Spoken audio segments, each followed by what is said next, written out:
Are you looking to join Cycling Men of Leisure at one of our events this summer? You know I am. Well, then where are we going?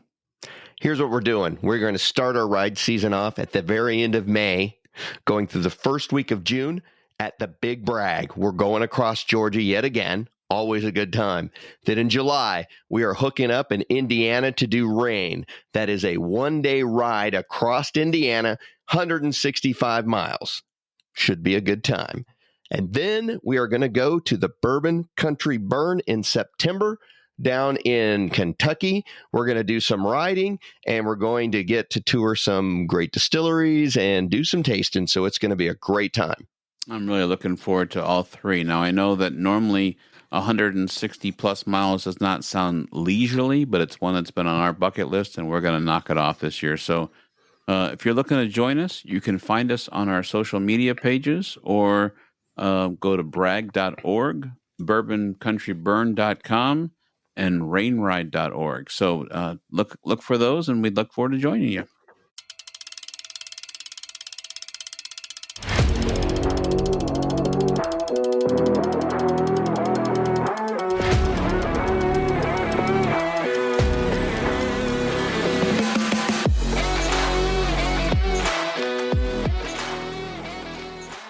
Well, it's time for Road Adventures with Cycling Men of Leisure, the podcast for cyclists who understand that riding is not just about getting to the destination, but the experience along the way. Now, here are the original Cycling Men of Leisure, Adam and Michael. Welcome to Road Adventures of Cycling Men of Leisure. As usual, I am Adam, and lucky for me, once again, I am joined virtually across a time zone with my good friend, Mr. Michael Sharp. Hello, Adam. How are you doing? You know, I'm doing good. Back in the swing of things, regular work, regular projects.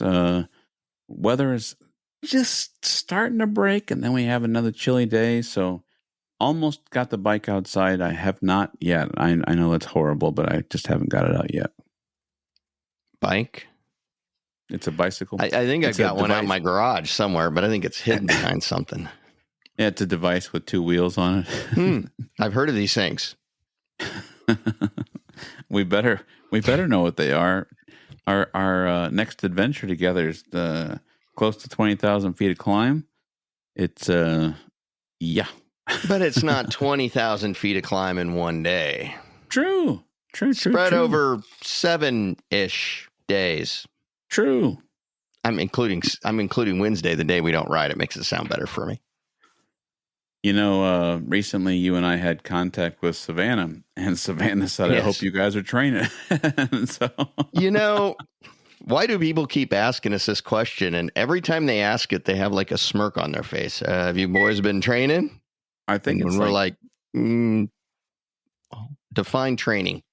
I think it's like men of leisure. They picture that we're not doing anything. I'm training right here. Yes. That's right. Oh, look at that. Is that a little fire water there, my friend? It might be a little fire water. Wow, that's neat. Might be iced tea. I'll let you decide. Depends who's watching. Iced tea brewed in Kentucky. It depends who's watching. That's right.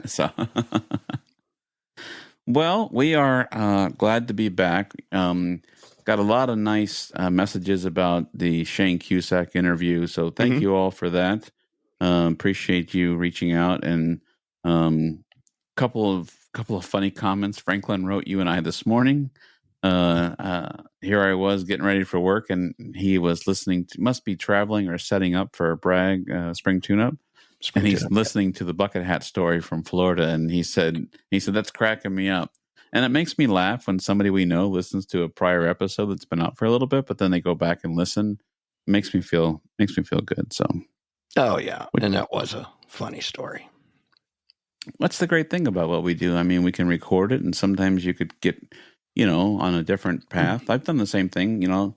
I've mentioned many times I like my Dateline True Crime when I'm exercising and working out sometimes, and then you get off of a podcast for a while, and then you go back, and then you can listen to the 3 or 4 or 5 episodes or whatever, and that's the greatest thing. Because there's nothing more motivating you when you're on a bicycle or a treadmill than listening to how somebody almost got away with killing somebody. Well, I always like to tell my wife that I find that Dateline is educational. So, so watch what you say. Yeah. Remember last year I made those comments out there in front of those people saying I had my ex-wife buried in the backyard or something. A couple people it was like, I know, giving me some weird looks. It's like, I'm just joking, folks, just joking. And then they're coming back to you and all the time. So, my wife calls me up and says, "There's police officers in our back with cadaver dogs. What's going on?" No. You're like, let me get my shovel. I'll help out. Tell them to look in the back northeast quadrant. X marks the spot. Yeah. By the way, that is completely a joke. That is false. Yes. Obviously. We would never get caught. Because I would contact my buddy Adam and he'd tell me how to get away with it. So that's right. Because I listened to 2020, Dateline. I got them all. Hey, on a serious note, you know what I'm doing right now? I'm like simulcasting. I'm listening to the Happy Face podcast about the Happy Face serial killer at the same time on Paramount, which, by the way, they don't support us, but the Happy Face program is on Paramount and Paramount Plus or CBS or whatever. So you're doing it right now kind of as we're talking. To listen to the podcast. Well, not currently, but okay, because you made it sound like I'm doing it right now. Life, I was like, I'm listening to the podcast and then I'm watching the show back and forth. So I'm currently not listening to it now, but I'm listening to the podcast driving back and forth to work, and then it's frowned upon to watch TV driving back and forth to work. So I watch the program later on. So kind of interesting. Oh, but got to do something, I guess, on the way to work. That's right. Good news. We will be able to have shows that people can listen to, which are not about true crime. So, not yet. Dun dun dun. Hey, you know what I noticed? What'd you notice? I was perusing on the old social media because you and I both try to watch our pages, our social, if you will. Sure. And switched over to my personal page, which I have to admit, ever since we started the Men of Leisure page and the Women of Leisure page, I pay attention to that more and respond more there. And then I went to my personal page and I saw that the Sharp and Blazer family had a little outing. We did. Now, I'm glad you brought this up because I wanted to talk a little bit about this. Okay. Sir, have you ever been to a Comic-Con? I have not. Okay. If you've not been to a Comic-Con, I suggest everybody going once to experience that whole Comic-Con extravaganza that's going on. Okay. I'm not, as you know, big into comics and trading cards like, whatever those trading game cards are. You know what I'm talking about. Used to play it as a kid. What was that? Magic the Gathering. And all those. I don't really get into any of that. But my kids like that. I'm not into anime either. My kids enjoy that. So I went with them this year. I went with them a couple of years ago, but I went with them this year again. And let me tell you, it's an interesting experience. If you've not been there, basically it's in a convention center and there are just rows and rows of booths selling everything from 3D printed dragons, and you can buy great looking, expensive like lightsabers and all of this kind, comic books and trading cards and just anything you can imagine. And then they got a whole section that's just dedicated to like the artist.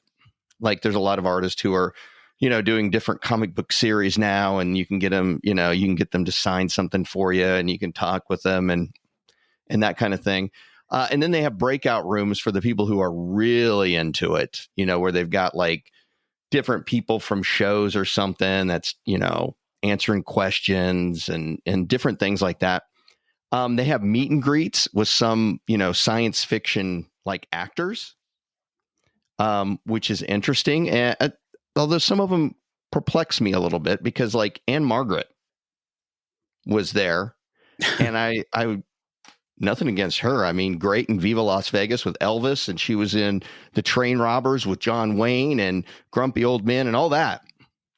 Great actress. But as far as I know, she was never in anything science fiction.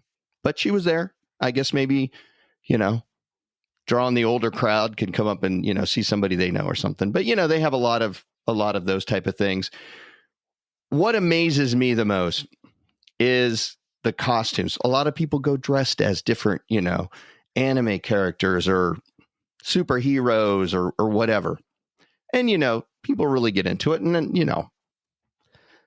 I don't.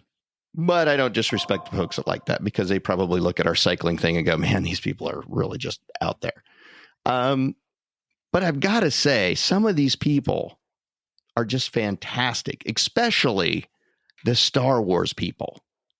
I mean, these people have full-on stormtrooper outfits, the helmets, the communication devices, the blaster pistols, the whole 9 yards. There was a full-on Darth Vader in the entire, it looks like he just walked off the Death Star. But it's just incredible the time, energy, and effort these people put in to making these costumes so exact. And what's even more incredible is if you start talking, with them when they're out of character, because they get into character.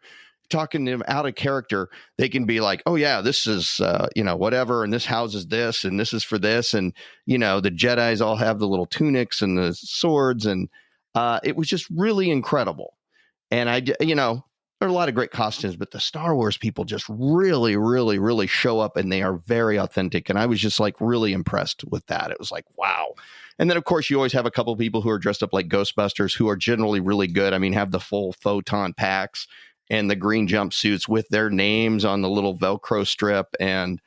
But it's if you ever get the opportunity, go, and it's just worth the price of admission to people watch, if nothing else, because I don't know. I'll admit, I don't know what some of these people are.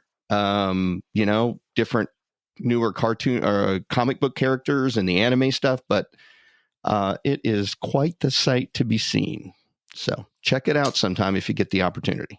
When you went by and Darth Vader was there, were you like afraid they were going to do the chokehold on you? No, but these people are like really cool, because you can say, hey, can I grab a picture? And they'll let you get a picture with them, and like Darth Vader's doing the hand thing, and just, you can stand there next to him, and the stormtroopers will stand there with their, guns and that kind of stuff. And they'll all get into it, and they let you take pictures with them and things like that. And they definitely get into the whole environment of the Star Wars things. There's a lot of great ones, but like I said, the Star Wars folks are really 100% authentic and can tell you about, what is in Darth Vader's little belt there, and what do all those knobs and things do, and very cool. So I would suggest you check it out sometime.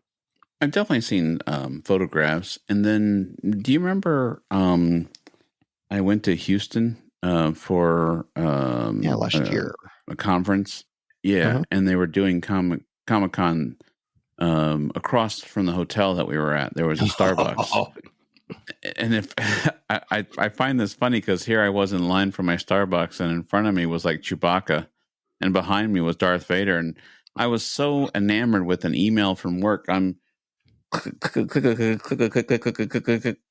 and all of a sudden I realized, wow, that guy's in a Chewbacca costume. And then the person walked by, and they were like, that is a great Darth Vader costume. And I turned around, and I'm like, I am surrounded by these people. So it was definitely an interesting thing. And then the door opened up, and I was able to look in there, and that was my only glimpse. Good job. Good word, Adam. That was my only glimpse of like what you're talking about. I've been to other conventions where wedding shows I used to do, like rows and rows, and then people go down. One of the neatest conventions I ever went to, sidebar, was a candy convention when we went to the National Jamboree for scouting. At the same time that this guy was at a candy convention, and he was able to get all the scouts in there. That was like the best day of my life. I was just like, Topps was there giving away baseball cards because it had the gum inside, and then sure. It was the first time I ever had like some of those gummy candies shaped like hamburgers and stuff like that, and they were just, we got a big sack, and I'll never forget. The scoutmaster for Jamboree said, "Now listen, guys, don't take advantage. We don't want the troop to look bad." I just remember everyone getting back on the bus having bags and bags of candy. But anyways, that's just a side memory. You and I talk about scouting a lot. So, the Comic-Con, I know that Max, your stepson, really enjoys it, gets into it. Oh, yeah. And some of those costumes, I imagine, with a 3D printer has really been very, very helpful to some of those people, because before, buying some of that stuff was probably just an astronomical fee to try to get some of those things. So now you've gone, because of Max, obviously, you've gone almost every year for a few years, right? I've gone just a couple years out of like the last 3. Gotcha. Now, another cool outfit is they literally had Iron Man in full like metal type outfit clunking through the thing. And that was pretty impressive. And they also had like the remote control, like R2-D2, that would go around, and, somebody's controlling him. He's going around, he'd stop, and, you could take pictures with him and stuff like that. But interesting experience. Definitely check it out sometime, because some of those folks, very impressive. Well, I have definitely done some Star Wars things in my life. I will not lie. I went on a Disney cruise that was what they called Star Wars Day at Sea. And so they actually brought some of the actors. I think the original actor who played Chewbacca was on, and or at least I think, I don't know. Maybe I can't prove that. But there was some autographs on some days, and so some pictures. And then they called it Star Wars Day at Sea. I've done... in 2015, I went to Hollywood Studios before having some of the big Star Wars stuff. They had a Star Wars, festival there, and so I've seen some pretty cool stuff over there. Like you talked about, the R2-D2 and BB-8 rolling around, and so definitely enjoy that. That would definitely be cool. But I do see, like, on TMZ where they'll show like the actors that are at Comic-Con, and I'm like, why doesn't that jive to me? Like, sometimes they've had some people that I just didn't understand why. But probably some of them don't make any sense. It's like, Anne Margaret. Last time I was there, they had Henry Winkler, and I guess I get it. These people are big draws for the older type generation. Like, yeah, hey, I'd love to meet the Fonz. He jumped the shark. But there are some of these actors have never done science fiction. They had other actors there that you would, recognize if you watch the new version of Battlestar Galactica. I don't remember what her name is. She played Starbuck on the series.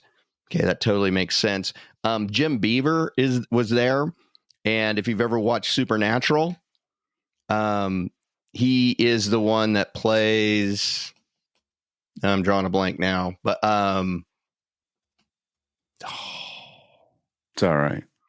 He's in that show. The name will come to me here in a minute, but he's got a very prominent part in that. And okay, that makes sense too, in this kind of stuff. But some of them, I don't know. It just, yeah. But they've been doing it for years, so I'm guessing they know what the model is and the formula and all that kind of stuff. Bobby, he plays Bobby Singer. I love Jim Bobby Beaver Singer. is Bobby Singer. He's like the older guy that kind of like watches out for the two main characters now that their father's passed away, and he's kind of heads up a big group of, monster hunters. So.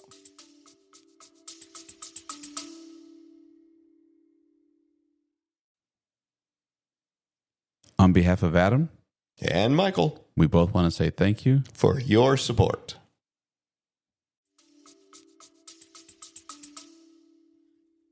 I'm going to mention something.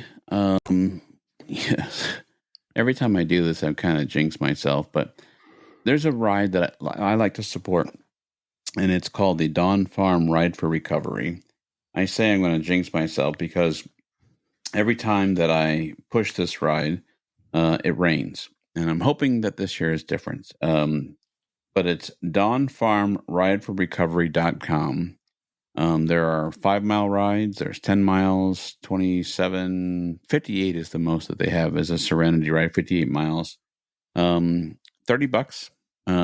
but it goes for a great cause. So it's in Ypsilanti, Michigan.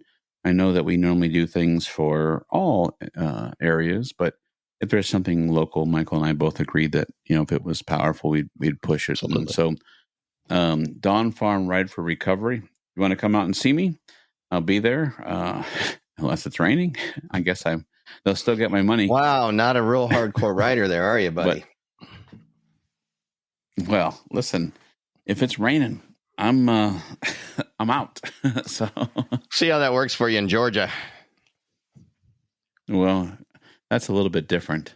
In Georgia, we take a plane, then we take a car, and then I have no choice. But if my car's in the parking lot and it's raining and I can drive back home, then that's one thing. If I'm trying to go west to east, and I have no option, suck it up, Buttercup, because it's there time you to go. So,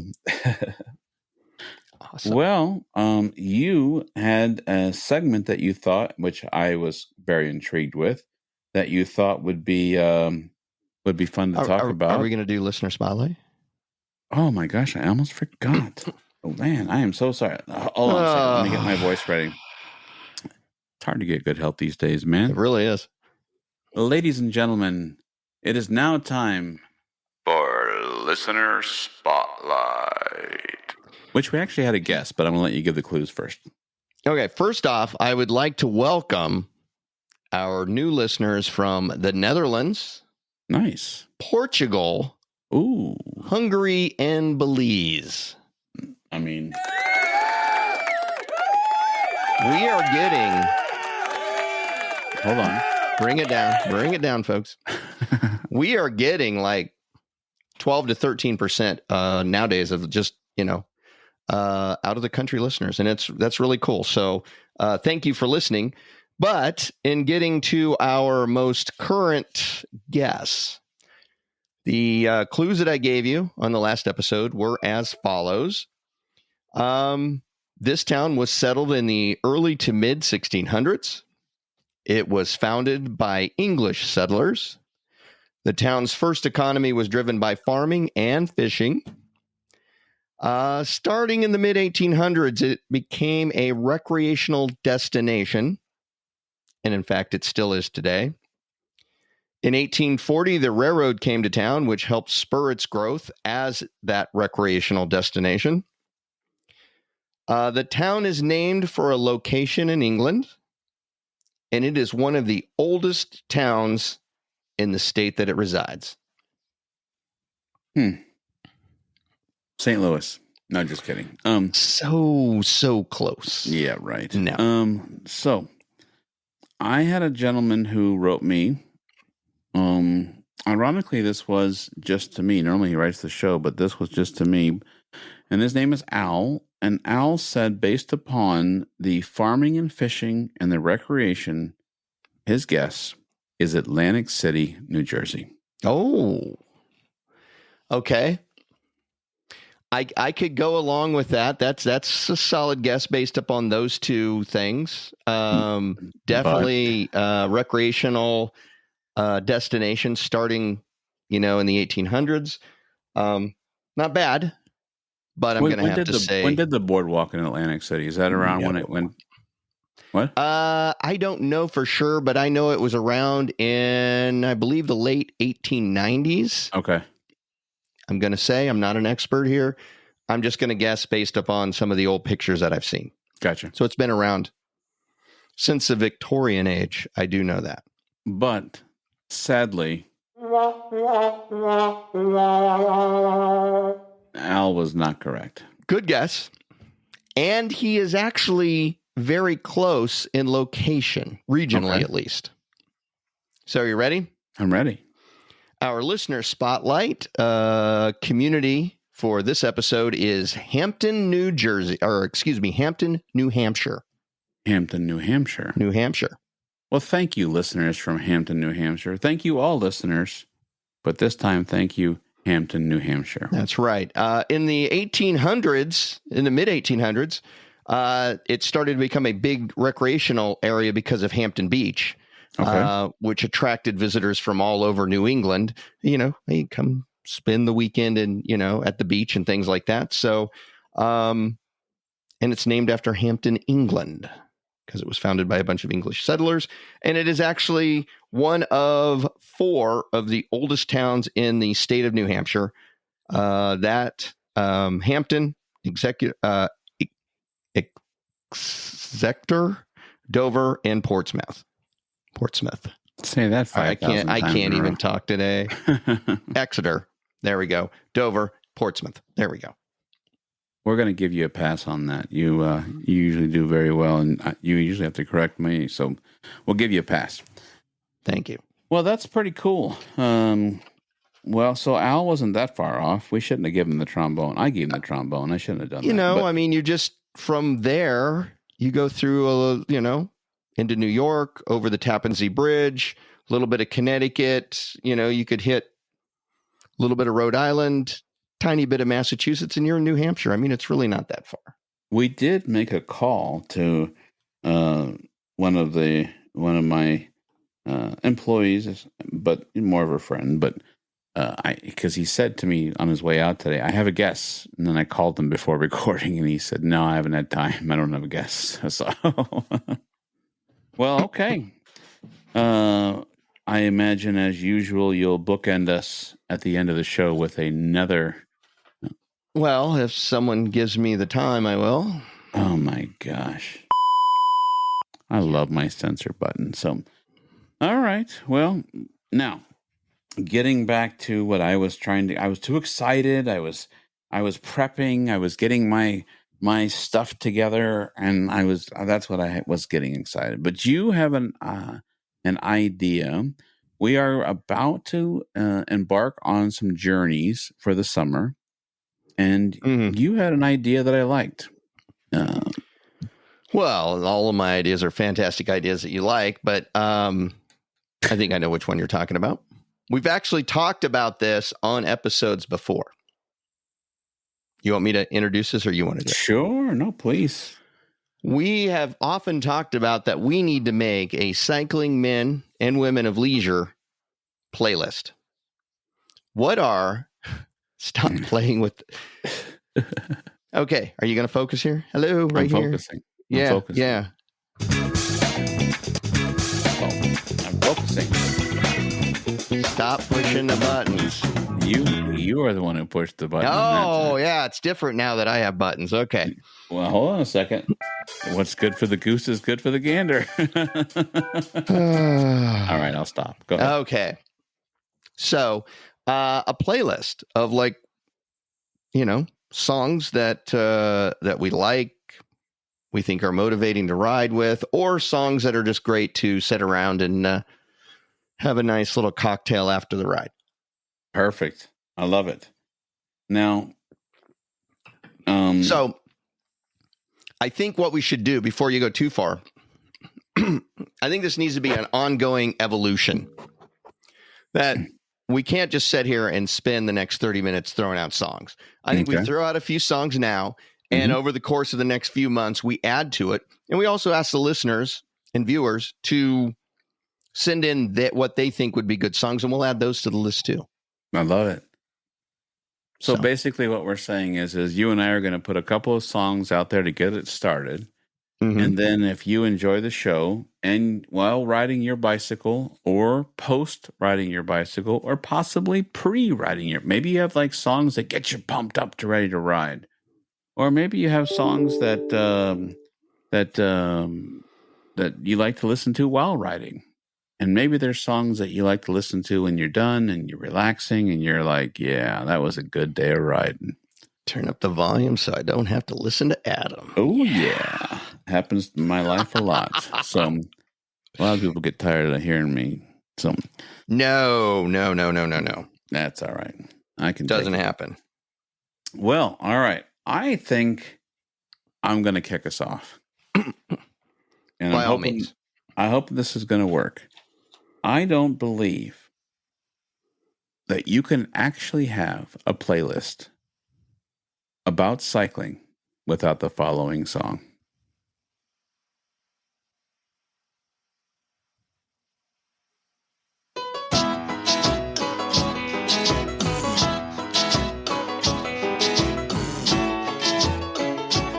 Good song. Good song.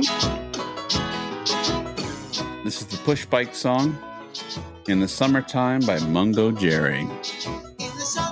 Very nice. Look at that. I hit the post.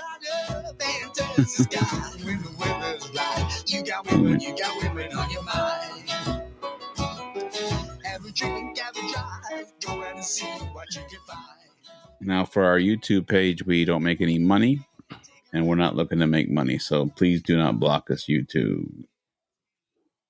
So there we go.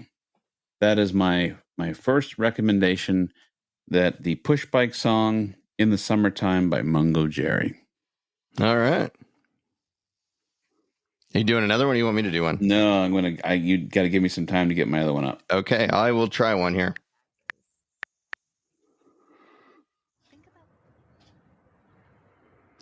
Okay, classic. Well, I wouldn't even say this is a classic. This is a newer song.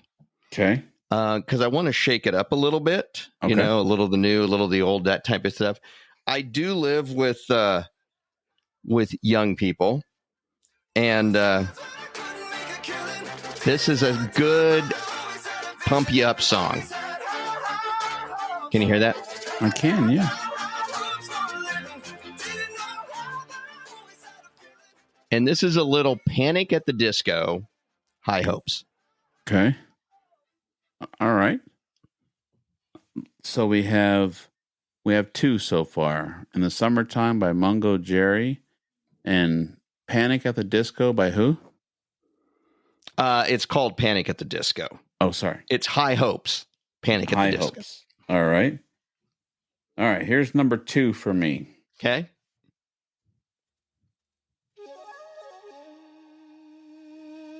Oh, classic 1980s. Mm-hmm. Now, starts a little slow for cycling, don't get me wrong. But here it comes.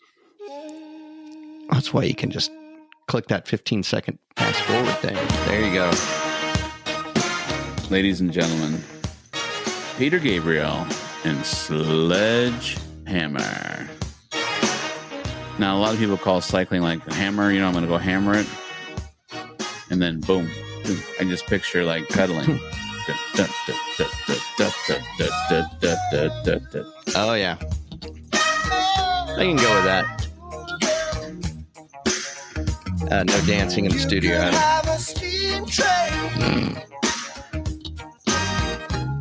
Okay, that's a solid one. Little Peter Gabriel.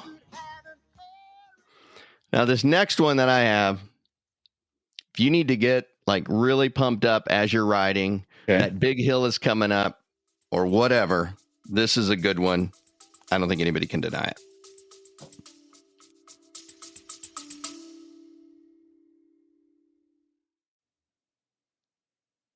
Hey, Adam, I need a Coke. Sounds good. We'll be back after a quick break.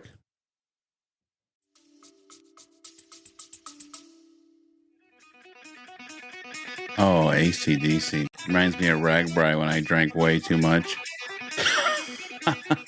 Well, I wasn't going to bring that up, but that's okay. I will. They had an AC/DC cover band, and the beers were apparently flowing because you were extremely happy, and you were out in the front row, just going crazy. A little AC/DC Thunderstruck. Now, that'll get you rolling. On my headphones, that's coming through a little rough. Let me give you this here. Whoa. That was playing very strange. That's a good one.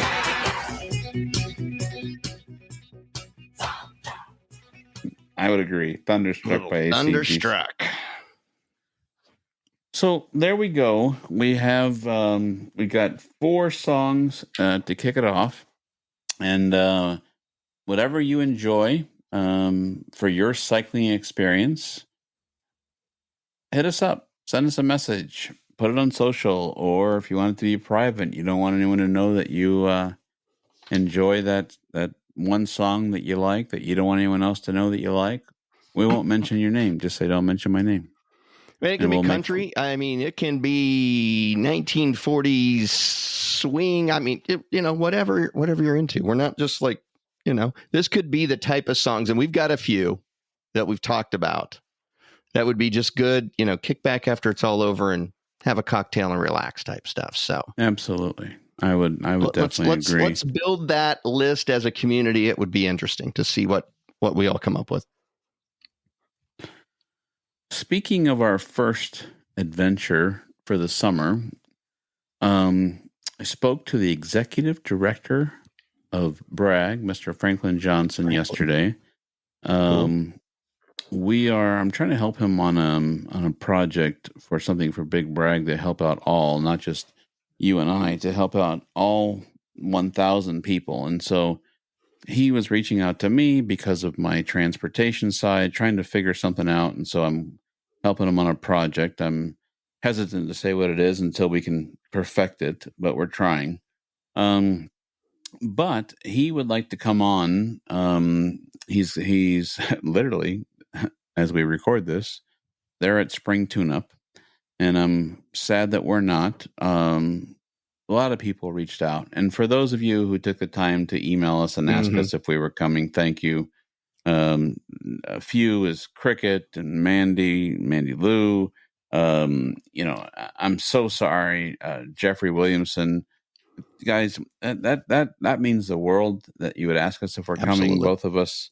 It's just the problem is it's a 12-hour drive there, a 12-hour drive back, a lot of resources, and so we had to look at what we could do. And because we threw in Bourbon Burn at the end of the season, we had to pick and choose which ones we were going to go to, and so unfortunately, Spring Tune-Up is not there. But that being said, next week, Franklin would like to come on. He's got a couple of Bragg updates, and I don't want to steal his thunder, and I'm excited. Yeah. And so I'm going to... Don't steal his thunder, but he is always always welcome to top on. As are, any ride directors want to contact us and hop on and tell us about your ride, absolutely. No, it'll be nice to kind of get an update because we're 8 weeks out? Yeah. Getting close? Yeah, and that means I better get that bicycle off the stand. I have been riding, so have you, which is good, but I got to get it outside. It's different riding in a room without the wind up against your face and everything else. But what I thought I would do, if it's okay with you, is to give a couple of updates on our Bragg team. Yeah, absolutely. 41. 41 what? Oh, we have 41 team members. 41. Got it. Okay. Wonderful. You can't just men throw and out women random 41. Well, do you want me to fill in the blanks? Okay. 41. We came 41 team members. That's awesome. What if I said 43? I would again ask, what are you talking about? Why So is everything a game with you? 41 people are official week-long adults. So the rules to get a jersey is you have to be a week-long registration and that you have to be an adult, which, because obviously you have to be an adult to get a jersey. Just kidding. But that is the rule. You have to be an adult week-long registration rider. But we have two individuals. Gary Vaughn, who was on our team last year, is doing Bragg Light. He's double booked. He's got himself a wedding to go to as a guest, and he is doing Bragg Light. And so he decided to purchase the jersey. Sweet. And the other one... he could have just, had somebody simulcast the wedding on his phone. And just an idea. I'm just saying. I mean, exactly. Do you promise to take, this other person to be your other person, and you want to... And I always joke when people say they want to get married, because I'm like, if you want to scream "what" from the other room for the rest of your life, then go ahead and join the pool, because the water feels just fine. Well, I'm glad he's splitting the week. He'll be able to make the wedding, and he's going to spend some time with the team. So that's awesome. The other person who becomes 43, you and I both know who it is. I'm going to keep it a secret for right now. Okay, absolutely. And so, there'll be 43. The order went in for the jerseys. and 43 are being printed. And so That's a jerseys. big team.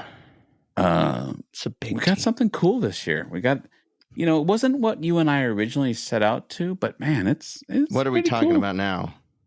Our jersey, the one that's being ordered. Yeah. Yeah. It wasn't what I was expecting. But I think it'll be cool. I think it's cool. I think it. Yeah. I agree with you. By the way, I was thinking something else, and then we were going back and forth, and then when we saw the proofs, it was like, Plus, we were running out of time with the with the deadline. So that was partially my fault. I was lollygagging from the Caribbean to Kansas to. But you know what? It is a one of a kind. No one is going to have one like it. It's cool. So. And the people that I've shown it to who are cyclists, everyone's like, I love it. So that'll be cool. So I think it's a limited edition too. Limited to 42. Should have numbered them.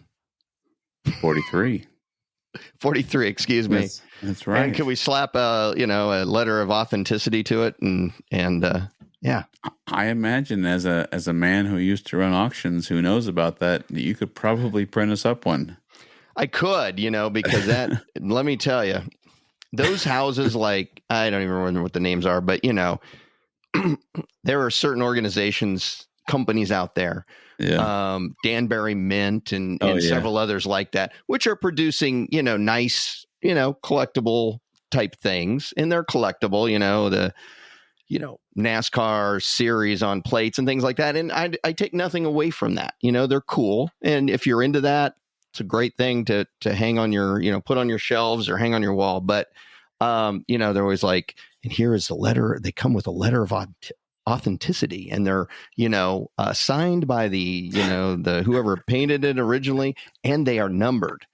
And the problem with that is as soon as a lot of people hear that, they're like, oh, this is going to go up in value. Oh, Right. And I cannot tell you how many times I showed up at people's houses to do appraisals, and they were like, you got to come in here. I got them all laid out on the dining room table. They are the full collector's set of the Elvis Presley collectible plates. And Elvis Presley collectible plates. That's right. I have the original boxes. I bought the wooden, frame that they fit in. Oh, and they all have their letters of authenticity. And I had a couple instances where people got angry at me because I was like, oh, they paid like, $20, $29 for them, something, $19.95, $29.95, $39, something like that. And I was like, well, they're worth probably about, if you find the right people, $20 a plate. And they literally, I had one lady, me and my dad went to this house and we were doing it, and she could not show us the front door quick enough. She literally thought that didn't know what we were talking about and all this. And I even, I went home and then I sent her an email, and I even pulled up some examples of where those had recently sold on like eBay, the full set and everything that she had for about what I was appraising them at. And I was like, I'm sorry that this is what they're going for. This is the market. The market determines the price. But yeah. We don't like your kind, and you can show yourself to the front door. So I always laugh when somebody brings up, the letter of authenticity. I love it. Like, hey, do they still? I hate doing this to you because normally we try to pre-plan for the show, but sometimes things come up organically. I remember when I lived in Southern Illinois, they had a magazine called Finger Hut. Oh, and yeah. Those Danbury Mint things that you're talking about, like the Monopoly plates, and you could get 1 of 12 and all those. Does Finger Hut still exist, you think? Well, Finger Hut existed at least up until probably 5 years ago. They may still exist. Okay. But I know they were in existence 5-ish years ago. I gotta look. Because I think they moved away from like a lot of the collectible tchotchke type stuff and had moved into kind of more mainstream stuff. But I think they're still around in some form. They are still around. Finger Hut has a website looking for deals. They got kitchen items, furniture, shoes. Now, what can I get for a full set of Elvis Presley collector plates? Okay, let me take a look and see if they have. I have the letters of authenticity. I'm going to see if they sell plates. They do have plates. They have a lilac stoneware dishware. I mean, it is like, can I share my screen? I know this is totally organic, but I got to see. Can I share my screen? Hold on 1 second. Share screen. I want to do a presentation. Sounds like the plate set like my grandmother would have had. Oh, I can't. We don't pay for that level on which, by the way, that's a ridiculous level. I mean, we pay a decent chunk of change, but to go to that level, like it almost triples it. But all I can tell you is they are like purple. Elma Lilac Field 16-piece stoneware dinner set. So yes, well, stoneware. I mean, we just went down the train rabbit hole there. But you know what I don't see? I don't see collectibles, because I remember when I was yeah, they were big, and I wish I could remember some of the other companies. Danbury Mint sticks out of my head. But there's a lot of them, and there's still a lot of them around today that are doing like the like these kind of things. I got one right up here, like like the collectible coin things. Yeah. I just went to danburymint.com just to see. They still, I mean, they have coins and currency. And now I will say the coin that I just showed you is a Nebraska Cornhusker coin that's the size of a silver dollar. There is a letter of authenticity. It is a limited edition. It's numbered, but it actually does contain 90% silver. So even if somebody doesn't like the Huskers, you can still hawk this right now for like, $25 for the silver that's in it. We'll get out of the rabbit hole after this, but so I have spoke about a gentleman that I golf with, Lauren's uncle, and I enjoy his company. He's a numismatist. And he always tells me that like coins from the Danbury Mint and places like all those Disney coins that aren't really like, they're just like plated and stuff. He's like, they're junk. Stay away from them. You don't need them. You don't need that in your life. He's like, they're not worth anything. And so I think obviously for a collector of Disney things, it would be different because they liked it because it's Disney, but he's looking at it from the value of the coin. Yeah, from the value. It's like they make a lot of coins like that are just silver plate. They're worth whatever somebody's willing to pay for it, which isn't going to be worth much. But like coins like that are, minted with 90% silver, you still have the silver value. But yeah, the plated stuff look nice if you've got the full array of the Mickey and Minnie, set.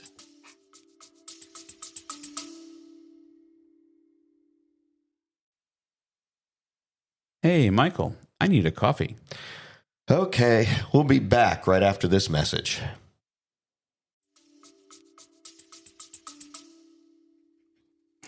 He gave me I'm a bicentennial baby. He gave me a bicentennial proof set, which was a really, really cool gift. It had all from the U.S. Mint, correct? From the United States Mint. Okay. Yes. Yeah. Yes. Okay. That was a pretty neat gift. It was all the coins, and he had found one, and he likes to go to coin shows and stuff, and so he wanted to give it to me. I thought that was pretty cool. So, anyways, all right, we'll get back out of the rabbit hole. Wow, it is close to being I mean, it's close to being Easter, right? I mean, so yeah, there's got to be a letters chocolate of bunny authenticity somewhere. just like sent us completely train wrecking on that one, but that's okay. Well, listen, our last like 3 or 4 shows have been like an hour and a half. Why don't we go into our favorite segment? Did you have anything else? I don't think I had anything else. Okay, well, in that case, ladies and gentlemen, it is now time for Listener Spotlight. All right. Got a good one. Now, this is one I've been wanting to do for a long time because the listeners from this, people have been listening from this community from probably show number 3. Okay. So, I mean, they're hardcore, and there's listeners there every single episode. Okay. Here's the hints. This city is named for a community in Alabama. It's not in Alabama. It's named for a community in Alabama. Okay. The railroad came through this area in 1902, and the city was platted in 1903. It started out as an ag community, but later it developed coal mining. And I will even go a little further to help you out. This is coal strip mining, not like the coal, cave mine type things. What is strip mining? I don't know. Strip mining is where they just come on the surface and they start removing stuff. And have you ever seen pictures of them? They're like these huge, massive holes in the earth where they just remove the first layer, get rid of it, remove the second layer. And they basically create these huge holes that these big trucks can drive down in and just take it layer by layer by layer until they get down to the veins of coal or, whatever they might be looking for. Typically it's coal. And that's how they get it out, as opposed to, actually blasting in the side of a hill and, doing the actual mines. Like a rock quarry, yeah, exactly. Okay. Exactly. Cool. Like a rock quarry. Perfect. I did not know. And these things can get massive. So not great for the environment. I will say that. But today, this town is part of a larger suburban area.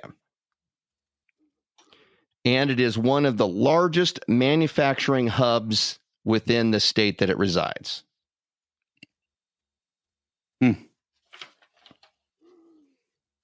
And the final one is that this community is located within a Native Peoples reservation. Wow. So, coal strip mining, reservation, named after a community in Alabama. I think if you really, really think, you can start putting some of these pieces together. Huh. I'm actually, I'm trying to think a couple of different things. I'm trying to think of like Native American areas that could have, but it has to have production, right? Mm-hmm. But you got to look at not all Native people reservation, and I call them Native people because I'm trying to be, politically correct. Yeah, please. I mean, they're not all just like out in the middle of nowhere. You got to keep that in mind. There's a lot of states where they are, in and amongst heavily populated places. Because a lot of times when you think reservation, first thing that comes to your mind is the Old West movies, and you're thinking, out in, Arizona and New Mexico and, on the desert, that kind of thing. That's not the case. Right, because then they have a casino. Just kidding. Well, but I just watched Vegas Vacation, and I tell you what, man, Clark, I got a place we can go to. 4, 7. They got some different games. I like when he's looking at him. He's looking. He's like, think of a number. Well, I appreciate all the work that you do. I know that a lot of people who I associate with in person who listen to the show, they always ask me, like, do you have a book of, facts and figures? And I said, no, I think he really enjoys doing deep dive where it's not so blatantly obvious. I think he likes to do that just to add to the show. So appreciate you doing that. No problem. So we'll find out. When do you next want time. me to insult you by saying St. Louis? You can go ahead. I was waiting for it. I'm not going to do that this time. So, but that being the case, always enjoy spending time with you. A couple things. We both made a promise about a derailleur hanger. We have travel coming up. As a matter of fact, I looked at Delta today, looking at something for our trip in January, and which led me to our flight for Atlanta. If you are traveling with your bicycle, I'm thinking about all the people who are going to spring tune-up this weekend. I think about people who are traveling for Big Brag, for Ragbri, which, oh, by the way, I almost messed up. Ragbri is going to another state. They are. I've done 6 of these. We've always just stayed in Iowa, but they are cutting out for a brief period of time to a different state, which is kind of cool. Minnesota. Minnesota. But if you're doing any of these trips, there's a of course, this is going to come after the spring tune-up. But yeah, but it'll be good advice for anybody, though. It's good advice. I don't care who you are. It's good, no matter what. That's just good. Derailleur hanger. We're talking about like a hook-looking piece of metal for the back of your bike. By the way, shop local. Don't go on Amazon. Go to your local bike store. If you can, if your bike store sells your local parts. Well, my bike store sent me to Amazon, so. Well, that's why I was trying to defend you, but I mean, no. If you can buy local, please. They're not expensive. No, they're $20 to $30. The only problem is you have to find the one that fits your bike. And that's the problem. Derailleur hangers comes in all different shapes and sizes, and it's based upon not just the brand, but also the model of your bike. There's slight variations. So that's what makes it so hard. If you go on a ride, a multi-day ride, and we've seen it at least 2 or 3 times where the derailleur hanger has busted, and then they go to the mechanic, and the mechanic's like, I got 3, but none of them fit that bike. And then people are running around and sending emails and trying to find somebody who can come up with that particular derailleur hanger. So for sure. That's what makes it difficult. It's not like a rim. It's not like a cleat for a shoe. Oh yeah. I mean, you might not get the rim you want, but you can get a rim. You know what I'm saying? It's not like a seat post or a cleat for your shoes or pedal. Yeah. It's very specific to your bike, and that's why it's hard to find one if you break it. Yeah, for sure. I'm going to take spend the $20. Yeah. Put it in your bag and carry it with you. It's very thin, doesn't take up much space. But let me tell you, probably never need to use it. But if you do, show up to the mechanic and go, I need that fixed. And he'll go, I don't have that part. And you go, that's okay. I've got it right here. The boys of leisure told me to buy it, so I have it. So them there boys of leisure said I needed one of these. Alec, Dennis, and Scott, your donation is much appreciated. So thank you so much. Very much so. And with that being said, very soon for me, and I think very soon for you, it'll be a great day for a bike ride. It will indeed. All right, buddy. Have a good day. You too. Thank you for coming along with Adam and Michael on Road Adventures with Cycling Men of Leisure. If you have enjoyed this, please subscribe to the show on the podcast app of your choice.